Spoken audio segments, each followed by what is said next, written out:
Hey guys, so week number something, and I've got my Chevy 3500 behind me and still working on the interior, and I got my buddy Joel here with me, and he's gonna walk us through again what updates have been done since the last video. So we're just gonna chat it up. All right, Joel. Hi, I like what that. is up, buddy? Week number something. Yeah, I couldn't figure it out. I'm like, why am I even talking about weeks? I don't know what week it is, but how are you doing? What's going on? We're doing good. Yeah? Doing good. Making progress. Yeah, just starting to get some of the framing done, starting to get some of the interior built out. Kind of starting to see how it's going to function a little bit better right now. Very cool. Very cool. Here, Yeah, let's take a look at it. See what questions you got. Yeah, so okay, so for anybody who hasn't watched the previous video, number one, they should, so they can keep following through. But what have we done since the last video here? So since the last one, I think we just had bare floors in here, some insulation. We had the back side of the walls up right now. Since then, we have started putting more of the structure in, some of the cabinet framing, starting to get more of a layout as far as what the space planning is going to look like and how it's going to feel inside here once everything's completed. So Very coming good. along quite a bit right now. All right, so okay, so right now we've got the flooring in, and how did you do that, or what did you do that with? The flooring here? Yeah. This is I think they're going to call it click laminate vinyl flooring. So big thing on this was make sure it was durable as well as waterproof, since you're going to be coming in and outside of with the elements. So we wanted to make sure that was rugged enough, but at the end it still had that homey feel and looks nice when you're inside here. Very nice. I like the flooring. I think that's pretty cool. It kind of ties in real well with everything. Yeah, that'll be nice, especially out here with the dust and everything. It's pretty easy to sweep out as well as just kind of mop, if it gets dirty or whatever, wipe it out, Very cool. Yeah. Very cool. So we'll start from the front and just work our way to the back so we're not missing anything. And I see you've got some kind of situation going on here. What do we have? So this is going to be the kitchen galley right here, what we got going on. So again, figuring out a way to make sure everything fits inside of here is compact, still functional was the big concern, so we've got the butcher block counter up there right now, just kind of sitting in there, just trying to give us an idea for what the space is going to look like. This is going to be the sink space right here where we're going to put the sink. What you're seeing underneath here is going to be the water system, so you're not having to tow water in and out. But one of these will be clean water and the other one's going to be gray water, which will be activated through like a foot pump or something similar like that. So more mechanical, less electronics in that space there. Okay. How big are those containers, and what's the brand? Those are going to be 6 gallons, I believe. These are the Samson cubes. You can find them quite a bit of places. Nice thing about these is they are stackable, so pretty rugged, made for water. And then they've got the nice little spots on the top there that are threaded, so you can kind of, depending on what devices you're running in there, you can configure those how you need to. Okay, very cool. And the sink is going to go in there, right? How's that going to work out? Yeah, we're going to put a sink here.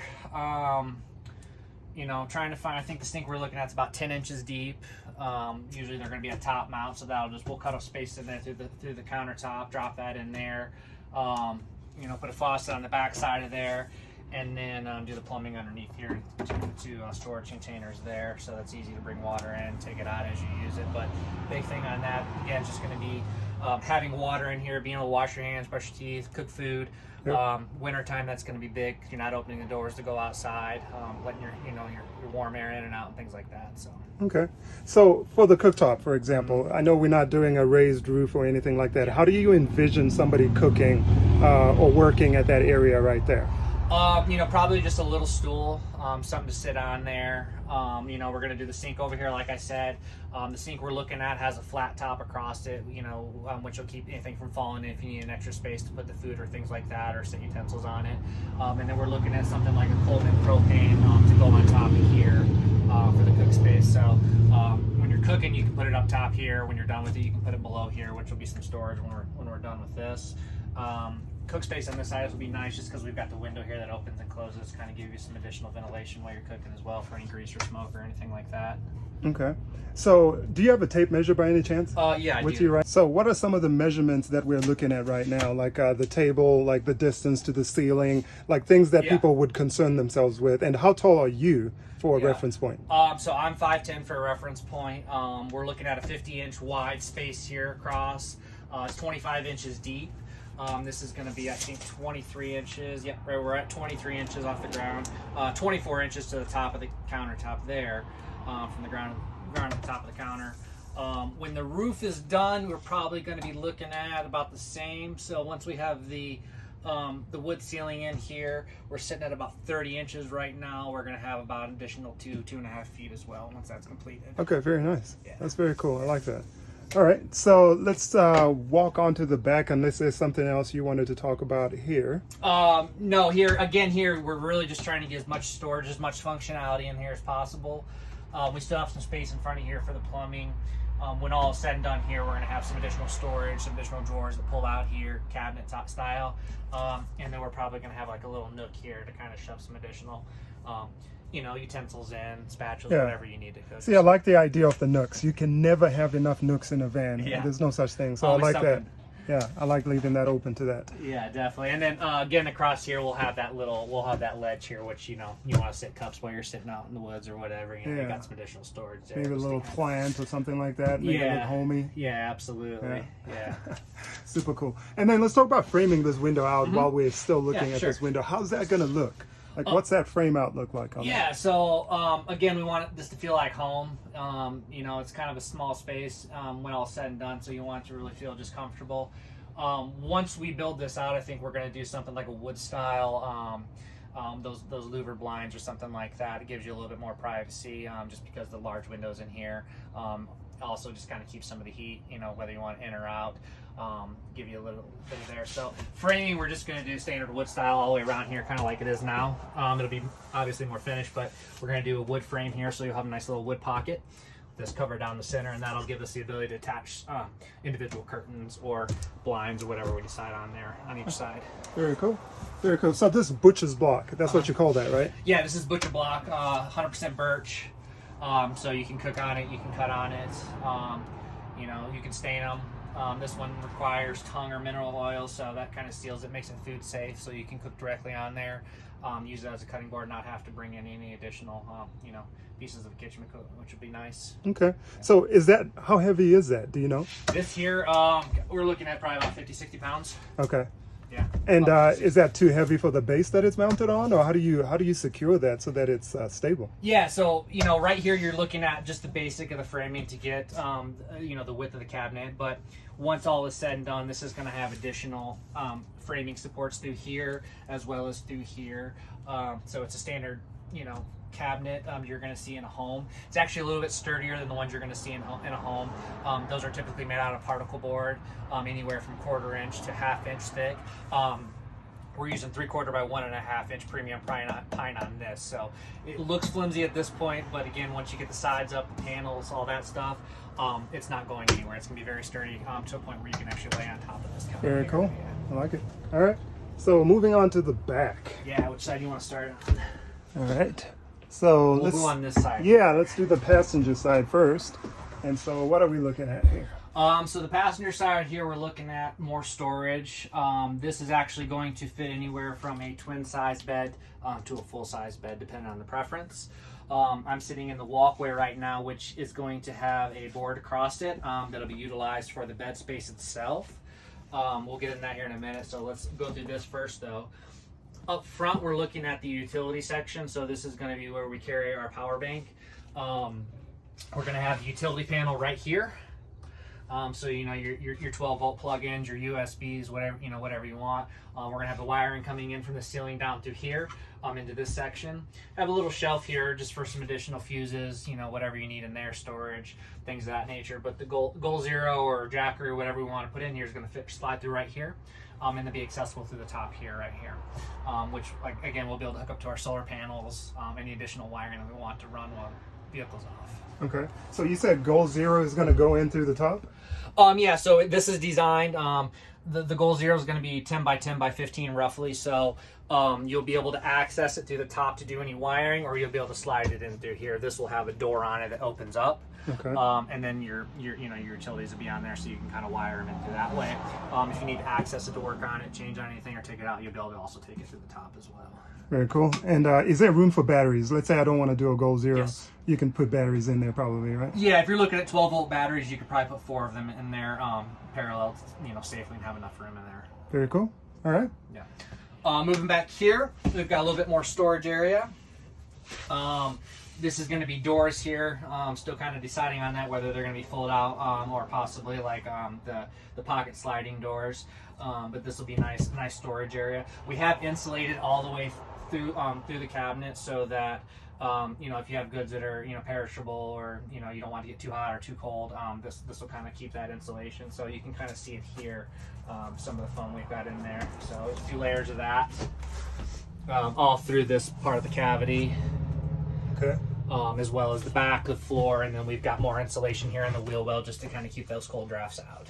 It's amazing how much of a draft actually comes through there, because earlier on I put my hand through here and you can actually feel it's cooler in there. Yeah. So that's the same kind of cold that would get into the van, isn't it? Yeah, and big concern is, you know, if you're in the mountains in the wintertime and you've got your heat off, one, you don't want to go through too much power, because you're going to be, you know, most likely in a rugged area, remote, without access to charging things, other than, you know, via solar. You don't want to run your vehicle when you're sleeping, obviously. So keeping as much heat in or as much cold in is going to be, you know, really key to this. And, you know, so insulation wherever we can is going to be really important.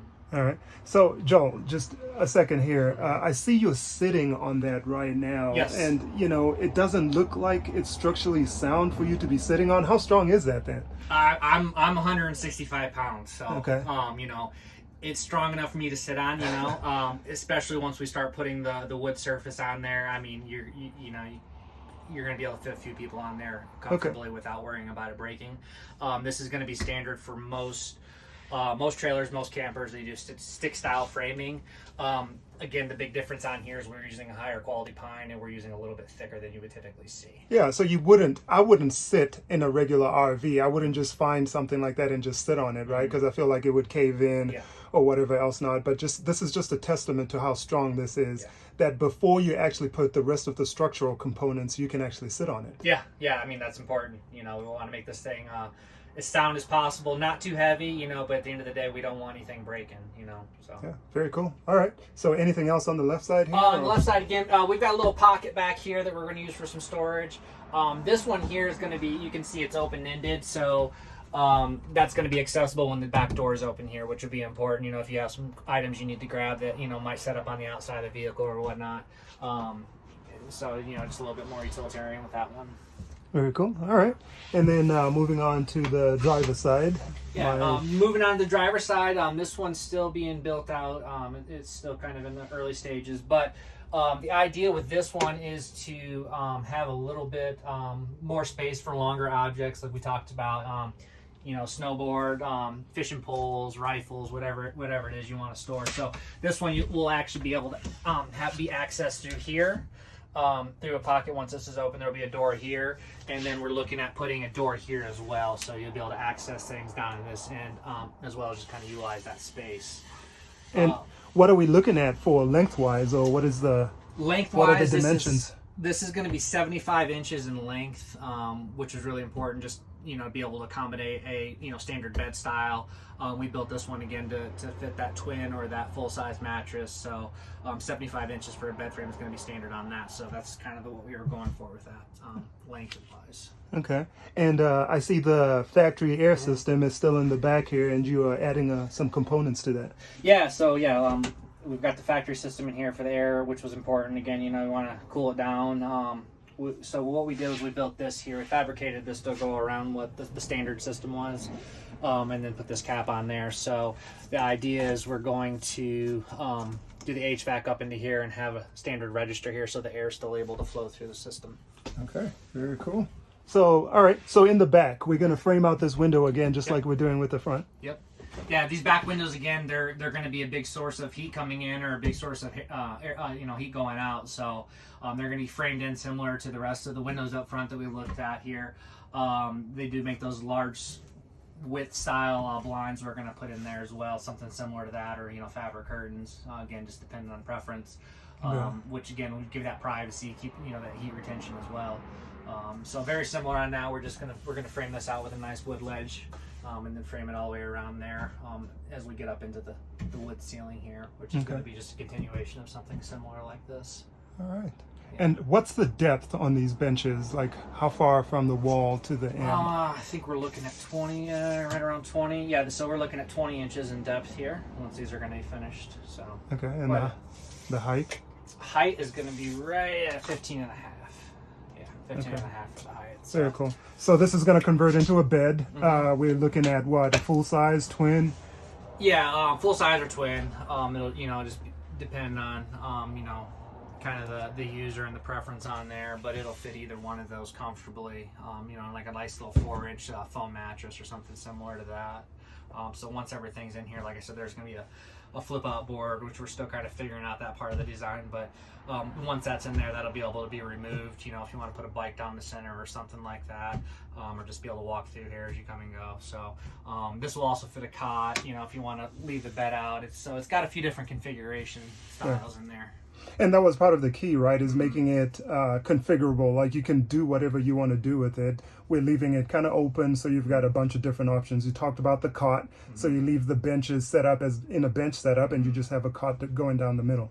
Yeah, absolutely. If you're going solo, you might want a bed in here. You're going to be a few weeks. If you're going hunting with a few buddies, you might want to leave the bench style like this where you can fit 3 or 4 people in the back comfortably, still be able to cook and eat and have everybody in here and, have room to move around. Okay. So what about a biker? I've got some mountain bikes that I want to put in. How's that going to be?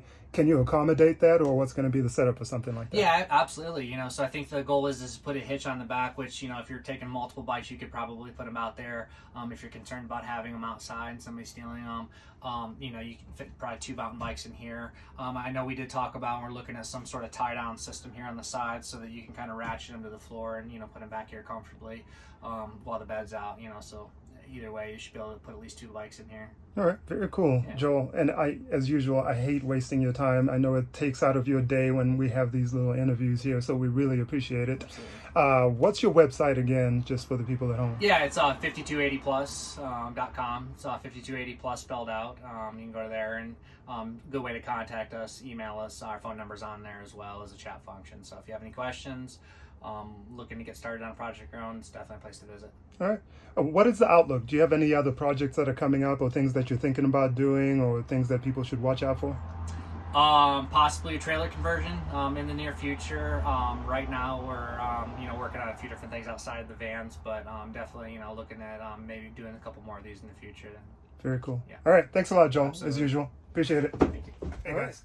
So I just wanted to give you guys a perspective of what it looks like in the van with somebody who's a little bit taller. So I'm about 6'1". So this is what it looks like when I'm in the van crouched down.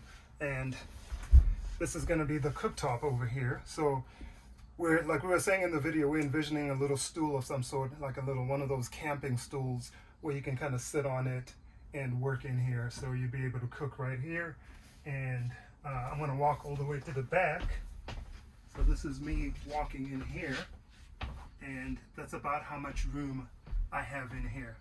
So sitting down, this is the place where we talked about maybe doing a cot if you wanted to leave the benches set up. So it would kind of look like this, and the cot would go in between here, and you would lay down like so.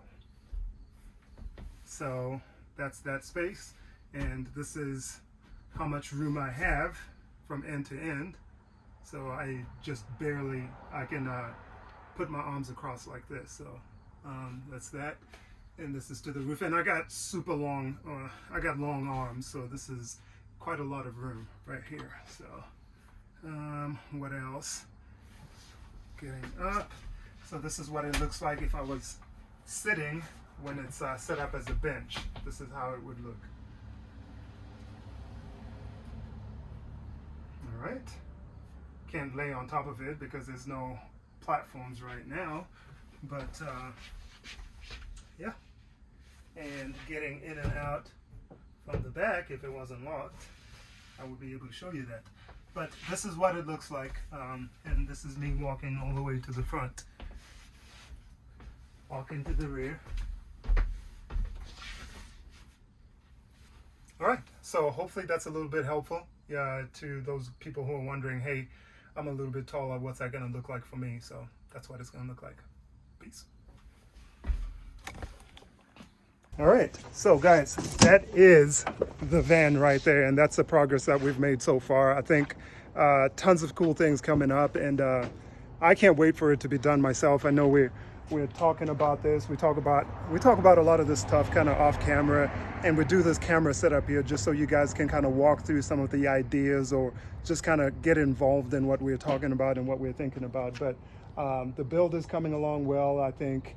Hopefully in another, I don't know, I don't like to put a timeline on these, because then we're working more towards a timeline than it is to building a nice quality van. And what we're doing here, what we set out to do is build this. I'm not going to say like it's never been built before, but we want to focus on quality and getting everything done right as opposed to done fast or, you know, done cheap.